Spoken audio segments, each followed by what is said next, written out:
Olá, oitavo ano. Tudo bem com vocês? Vamos dar sequência às nossas aulas.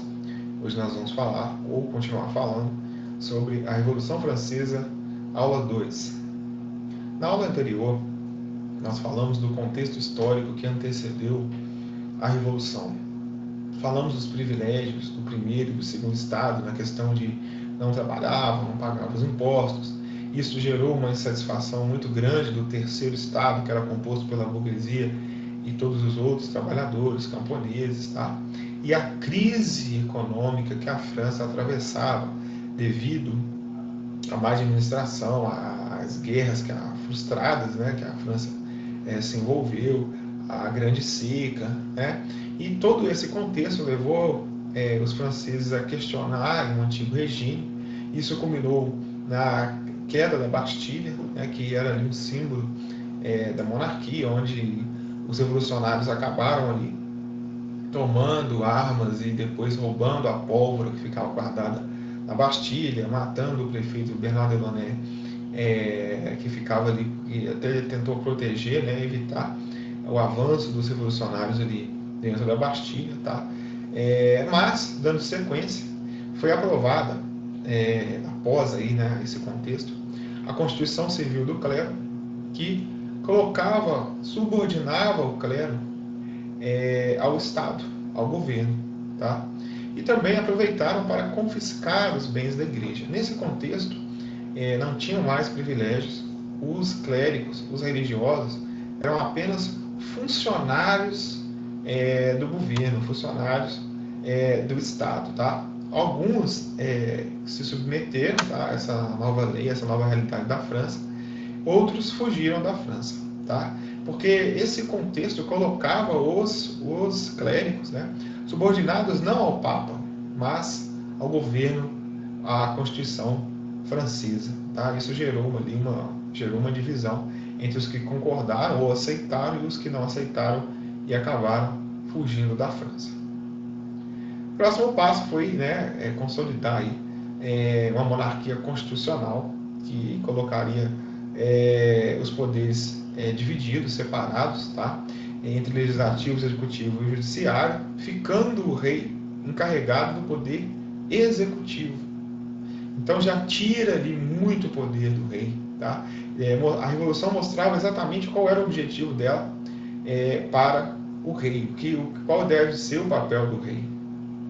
E estabelecer um voto censitário, né? E aí vocês podem pensar que é uma contradição, pois a Revolução pregava liberdade, igualdade, fraternidade entre todos, mas somente os mais ricos poderiam votar. Então, nesse contexto, pessoal, não foi pensado aí o voto para todos, tá? O sufrágio universal, mas o voto censitário, a burguesia.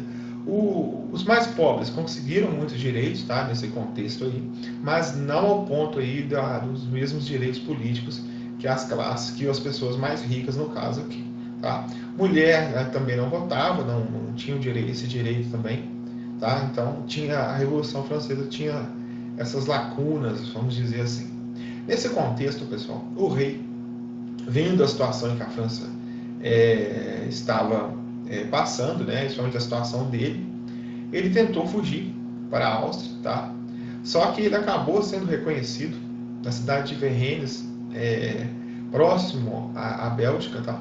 Ele acabou sendo preso e trazido, né, junto com a sua família, para Paris. Esse contexto, pessoal, as monarquias europeias, né, começaram a ficar bastante preocupadas pelo motivo de que, se a moda de o povo fazer revolução, se essa moda pega na Europa, ia ficar uma situação delicada para eles. Então eles começaram a tentar, né, conter a Revolução Francesa, não deixar que essa revolução prospere, né, para que não seja ali um exemplo e ameace o poder deles. Digamos que nesse contexto foi feita uma coligação, né, foi formada uma coligação contra a França, né, das monarquias prussianas, nesse contexto inglesa também, tá? E para tentar ali, né, austríaco, juntamente com a Áustria, para tentar ali acabar, né, com a Revolução, não deixar que ela prospere. Resultado, desestabilização, tá? e o caminho aberto para a fase radical. Por quê? Não era a intenção dos franceses no começo, né? Não se mostravam, né, pelo menos, o interesse de acabar com a monarquia, de prender o rei, de matar o rei. Não tinha isso ainda. O rei era visto pelos franceses como um pai. Ele era um símbolo ali de muitos anos, uma tradição francesa muito longa aí, de monarquia, né? Enfim. Mas, no caso, quem eles não gostavam mesmo era Maria Antonieta, tá? A esposa de Luís XVI, porque ela era austríaca. Eles diziam, né, que ela gastava, abusava ali, né, dos gastos, né? Foi atribuída a ela a frase de que se o povo não tem pão, que coma brioches, embora não tenha provas aí que ela disse isso, né? Mas aquela mentira que foi passando, né? Não sabe que ainda não tem prova, então não se sabe se ela disse isso mesmo, mas isso gerou ainda um ódio, né, da população contra ela. Mas nesse contexto, quando o rei é pego tentando fugir aí, eles começam, né, a não ver o rei mais como um pai, tá? Mas sim como um possível inimigo da revolução, e o que nós vamos falar mais adiante. Próximo passo foi a realização, né, da Convenção Nacional, tá? Diante de um contexto aí das guerras contra-revolucionárias, das monarquias europeias aí, que queriam impedir a revolução, tá? Você tinha também uma insatisfação das camadas inferiores, que não estavam contentes aí, com a situação que a França estava seguindo, né? A revolução, nesse ponto, ainda não era o que eles pensavam, o que eles imaginavam que seria, tá? E a partir de então, foi proclamada ali a República. A Constituição de 1791 foi revogada, o rei acabou sendo preso, tá? Foi eleita ali, né, essa nova Assembleia, no caso a Convenção Nacional. A partir de então, começa a surgir, ou começa a escancarar ali uma divisão entre os membros do terceiro Estado. Eles não tinham um objetivo comum. Por um lado, você tinha os girondinos, que se assentavam à direita da Assembleia. Estes eram mais conservadores, eles representavam a alta e a média burguesia republicana. Tá? Eles não tinham ali a pretensão de colocar as camadas populares, mais pobres, por exemplo, né, com os mesmos direitos políticos que eles. Tá? Então, eles eram revolucionários até a página 2, eles queriam o benefício deles, que era a liberdade econômica, aquela questão dos impostos que incomodava. Né? Então, os girondinos, digamos, representa a parte conservadora, a direita. Nós usamos até hoje, né? Quando se refere à direita e esquerda, com os seus objetivos. A direita é mais conservadora, a esquerda é mais radical, mais popular, né? Tem aí seus objetivos claramente definidos. Então, falando da esquerda, né? Os jacobinos, eles se assentavam à esquerda na Assembleia, tá? Eles eram os radicais, representavam a pequena burguesia e defendiam sim a participação popular, tá? Líder desses jacobinos, Robespierre, Marat e Danton. Robespierre, pessoal, ele era um advogado que tinha uma alta retórica. Ele era chamado de o incorruptível, né? O incorruptível. Ele era uma pessoa que inspirava, né, com sua retórica, com seu discurso. E, enfim, ele acabou se tornando o líder aí dos jacobinos, juntamente com Marat, que era um jornalista, tá? Ele tinha um jornal que começava a denunciar ali os feitos da monarquia, né? Acabando gerando aí uma má imagem da monarquia perante o povo, né? Isso que o jornal denunciava aí o que eles achavam que a monarquia estava fazendo de errado. E Danton, que era ali o mais equilibrado entre eles, né, digamos, tá? Não era tão radical como Robespierre e Marat, tá? Você tinha um outro partido, né, Pantano ou Planista, que representava o centro. Eles, ora estavam com os girondinos, ora com os jacobinos, tá?